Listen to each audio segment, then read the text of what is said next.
How's everybody? Is there anybody here that's actually not performing? Oh, awesome. Okay, good. Oh boy, aren't you guys glad the election's over? Oh, I am too. I don't know about where you guys vote, but where I vote, they'll give you those little stickers that say I voted. And those are really cool because you can take those and put like one on each thumb. And then when you're driving around and everybody's got their campaign signs on the street corners on election day, you can just go like, you look like the candidates. I voted. It makes me wonder if like the president gets stickers that say like, I vetoed. Okay. Like most good high school students when I was a kid, I took a foreign language in high school. Unfortunately, I took German. And now my wife Julie, she took Spanish. Guess who gets on better now? I took German and actually went on an exchange one time. And one of the things that happened when I was on this exchange is one of my first days there, I got there and I was all groggy and I'm jet lagged. And I get up and my exchange partner's father, first thing he says to me in the morning is, "So, willst du Frühstück haben?" I was like,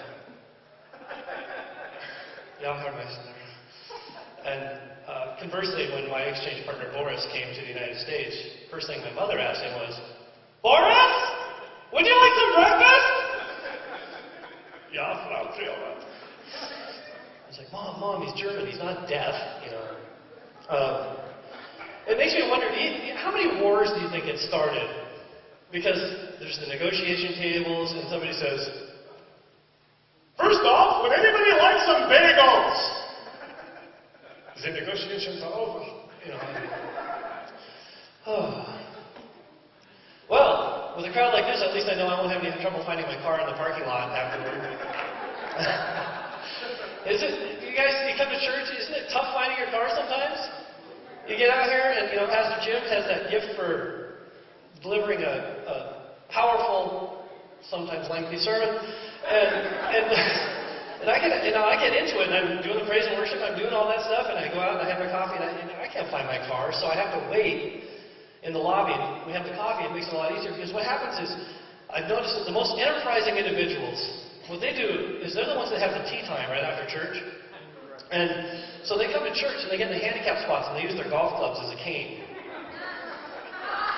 And then what they do is they run up for prayer afterwards, and they say, "I'm healed," and they're running out the back door.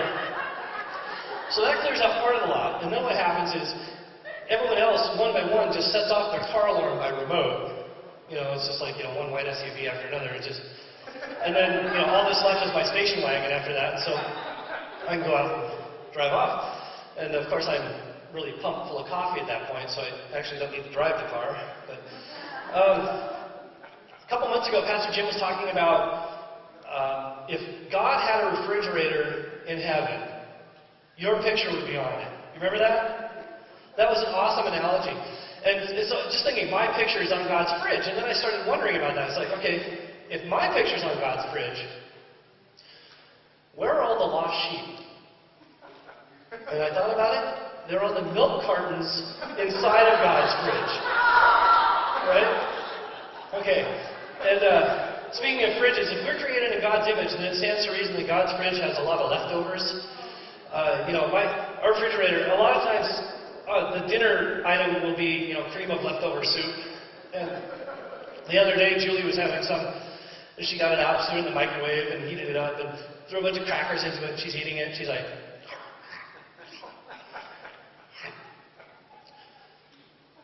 "This isn't soup. This is gravy." I was like, good old gravy and crackers, yeah. So it winds up in the dog's dish, and then all you hear is this. It's like, anyway, my dog is, I have a very unusual dog. He's, I don't know if he grew up we got him from the pound, and I don't know if he was like in a tough street kennel or what, but when we got him, he was paranoid about leaving it. If he could not finish his meal, he would try to bury it. Does anybody have a dog that does that? So it's like, we actually stayed in a hotel room one time, and the dog could not find anything to bury his food with. He used his leash to bury the food, and it was still attached to him. And so he'd sit there and whimper and whine because he couldn't move, because if he moved, his food would be uncovered. And so we it was like, okay, so we got a towel for him or something. It's a hotel towel, we don't care. So, but now it's like, he goes home and if he can't finish a meal, next thing I know, he's foraging through the hamper or my drawers. I'm like, where's my striper t-shirt? It's like, I have a striper t-shirt. Okay, where's my, with the gravy train. Okay, I'm actually kind of lucky that my dog buries his food because I was thinking about like archaeological digs. You don't want to have a dog on an archaeological dig with you because the job is to dig stuff up. And my dog would be burying things. He's like, you go on an archaeological dig, you get anthropologists and they'll discover like a 1 by 2 inch bone fragment. And then the next thing you know, they build this entire dinosaur around it. Have you seen these things? Like on National Geographic, it's like Brontosaurus rex, it's like this giant dinosaur after this little tiny fragment. It's like, I don't know how they do that. It's really cool though. Extreme makeover, I guess. Anyway, and then I think about other things like, for instance, what would archaeologists, after we've disappeared from the earth, pre, post, mid, whatever, after we vanish from the earth, what's going to be left of our society? What's our legacy? It's going to be a bunch of plastic toys, right? So some aliens will come to Earth, thousands of years from now, and they're going to find like Pez dispensers and like Play-Doh fuzzy pumper stuff. And what are they going to think about our race? It's like, well, apparently the way they fed each other is they lift their head and they would just feed each other through the throat. And, apparently they were a naturally bald species, and they would go to the barber shop and sit down on a chair, and they would force hair through each other's bodies and then shave it off. And it's an interesting thought. So did everybody bring canned food tonight? Canned food? Nobody brought tomatoes to throw, I hope. Okay. Did you bring stuff that you would actually eat? Because you always go to these things and you find like beets, and it's like, nobody, you see like, oh, a can of barbecue deep fried okra. Nobody would eat that. And of course now there's one person out there that's like, barbecue deep fried okra, can. Oh, that sounds good.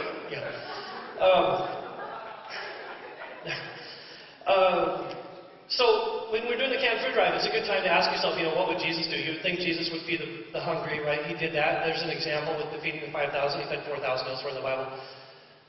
And, whenever I ask myself, what would Jesus do? I've got to a point now in my life where I often find myself in a position where it doesn't really apply. Like, if I'm waiting for a bus and it's 12 degrees outside, what would Jesus do? He'd be like, man, I wish I hadn't worn sandals. It's cold out here. And, or like, the prime example, like you're going to catch a ferry to Bainbridge Island and you miss the boat. Well, he'd walk. And let's face it, if you were a shark in the Sea of Galilee and you were like,